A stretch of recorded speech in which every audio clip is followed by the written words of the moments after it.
Elizabeth of York is often remembered simply as the mother of Henry VIII, but that narrow label hides the extraordinary life she lived and the turbulent world that shaped her. Her story is one of survival, political calculation, personal tragedy, and quiet strength during one of the most violent and uncertain periods in English history. Long before her son would become infamous for tyranny and excess, Elizabeth stood at the crossroads of two warring dynasties and helped bring an end to decades of bloodshed. Elizabeth was born in 1466, the eldest daughter of King Edward IV of England and Elizabeth Woodville. From the moment she entered the world, her life was never truly her own.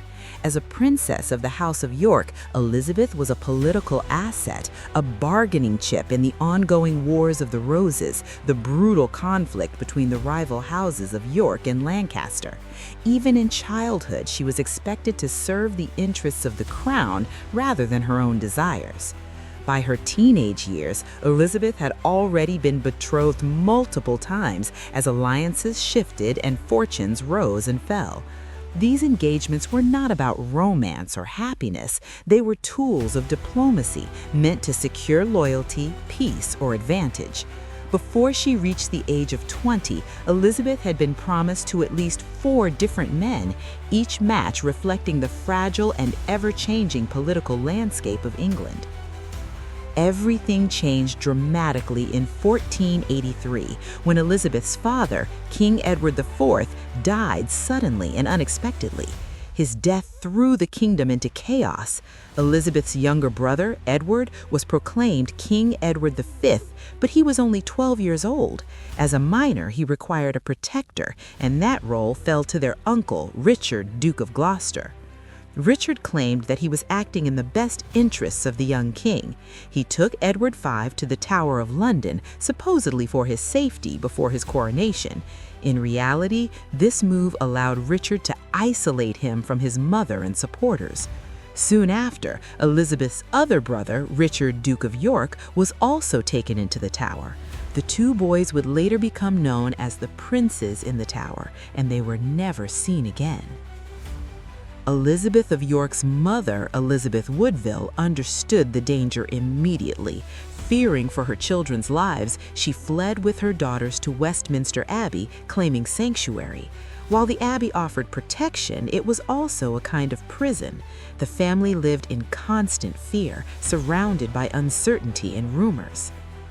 Those fears proved well-founded. Richard of Gloucester soon declared that Edward IV's marriage had been invalid, rendering all of his children illegitimate. With that single claim, he stripped Elizabeth and her siblings of their rights and crowned himself King Richard III.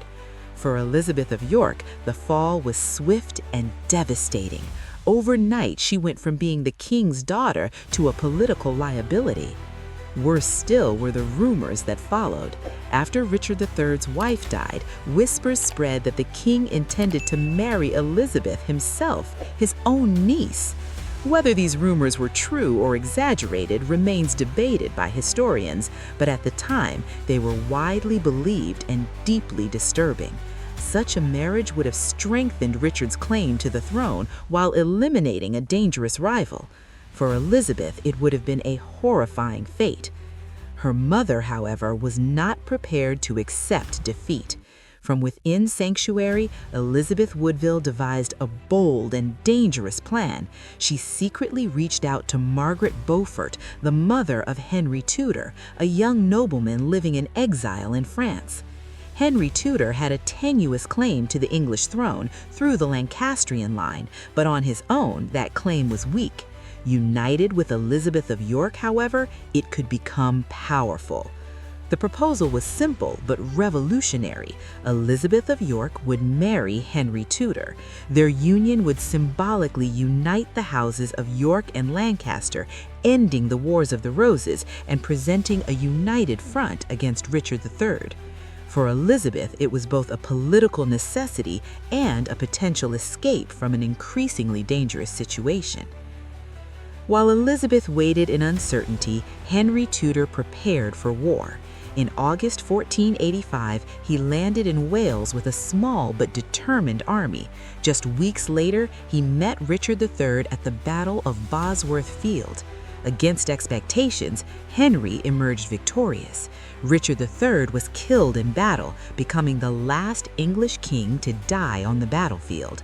With Richard's death, Henry claimed the throne as King Henry VII by right of conquest. Almost immediately, attention turned to Elizabeth of York. True to his promise, Henry moved to marry her, solidifying his legitimacy and securing widespread support among the nobility. In January 1486, Elizabeth of York became Queen of England. The marriage marked the official end of the Wars of the Roses, symbolized by the Tudor rose, which combined the red rose of Lancaster and the white rose of York. For Elizabeth, it also marked the end of her childhood. She had survived fear, confinement, and political manipulation, but now she faced a new role filled with its own challenges. Despite being queen, Elizabeth's early years of marriage were not easy. Henry VII was cautious, calculating, and deeply suspicious. Having spent much of his life in exile, he trusted few people and was obsessed with securing his rule. He delayed Elizabeth's coronation for nearly 2 years, wanting to ensure that his authority came from his own kingship rather than her Yorkist bloodline. Elizabeth, however, proved herself invaluable. She understood English court life far better than her husband and helped him navigate the complex traditions, alliances, and expectations of the nobility. Gradually, Henry came to rely on her wisdom and presence. Their relationship, which began as a political arrangement, slowly grew into a genuine partnership. Elizabeth gave birth to their first son, Arthur, in September 1486. His arrival was celebrated across the kingdom as he secured the Tudor succession. Over the years, Elizabeth would become pregnant 7 times. Only 4 of her children survived infancy: Arthur, Margaret, Henry, and Mary. Each birth carried hope, and each loss brought profound grief. Despite the dangers of childbirth and the emotional toll of losing children, Elizabeth remained a devoted mother. She was deeply affectionate and took great interest in her children's upbringing. Contemporary accounts describe her as gentle, kind, and beloved by the people. As Henry's reign stabilized, Elizabeth finally began to enjoy the privileges of queenship. She presided over lavish celebrations, particularly during holidays, and encouraged music, dancing, and pageantry at court. Henry, once notoriously frugal, indulged her tastes, going so far as to establish a menagerie of exotic animals for her amusement, including lions. Yet beneath the splendor, tragedy loomed. Elizabeth's greatest joy and greatest sorrow came through her eldest son, Arthur. In 1501, Arthur married Catherine of Aragon, cementing a powerful alliance with Spain. The marriage was meant to secure the future of the Tudor dynasty. Just months later, disaster struck. Arthur and Catherine fell seriously ill while living in Wales. Catherine survived, but Arthur did not. He died in April 1502 at the age of 15. The loss was devastating. Elizabeth had not only lost her beloved son, but also the future King of England. Henry VII was inconsolable, and for once it was Elizabeth who provided strength. She comforted her husband, reminding him that they still had another son and daughters who needed them. Only after tending to Henry did Elizabeth allow herself to grieve, collapsing in private anguish. Determined to secure the succession once more, Elizabeth became pregnant again. In early 1503, she gave birth to a daughter named Catherine. Tragically, the infant survived only a few days. Elizabeth herself developed complications following the birth. Weakened by years of childbirth and grief, she did not recover. Elizabeth of York died on February 11, 1503, her 37th birthday. Her death shattered the Tudor court. Henry VII never fully recovered from the loss, becoming even more withdrawn and miserly in his later years. Their children, especially young Prince Henry, were deeply affected.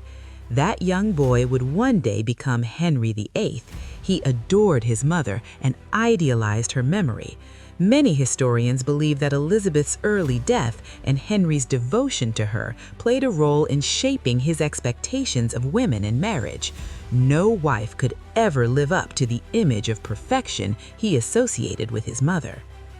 Elizabeth of York lived through betrayal, war, loss, and triumph. She was the daughter of a king, the sister of a king, the wife of a king, and the mother of a king. More than that, she was a symbol of reconciliation in a divided nation. Though history often remembers her quietly, her influence shaped the course of England for generations to come.